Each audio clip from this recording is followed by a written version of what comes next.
হায় হায় হায়, এ আমার কি হয়ে গেল? আমার অনেক বড় সর্বনাশ হয়ে গেল।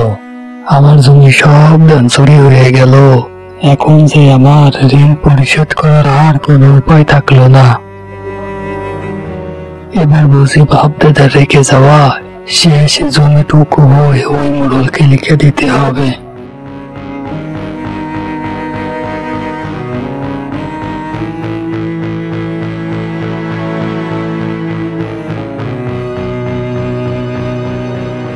রিমন ভাই, মোড়লের বাড়ির সামনে থেকে শুনলাম আপনার সব ধান নাকি চুরি হয়ে গেছে। হ্যাঁ রে ভাই, সামনের উপরই তো দেখতেছো আমার জমির সব ধান চুরি হয়ে গেল। তা রিমন ভাই, আপনার ক্ষেতের ধান কে বা কারা কেটে নিয়ে গেল? আপনি কি কাউকে সন্দেহ করেন? না রে ভাই রতন, আমার তো এই পাড়ায় ওরকম কোনো শত্রু নেই যে আমি তাকে সন্দেহ করব। আমার তো এখন সবই শেষ হয়ে গেল।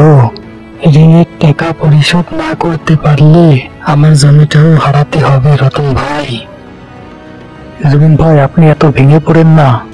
দেখবেন আল্লাহ আপনার জন্য কোনো না কোনো পথ ঠিকই করে দেবেন। রিমন ভাই, চলেন এখন বাড়ির দিকে ফিরে যাই। এই সময় আপনার একা থাকা ঠিক হবে না।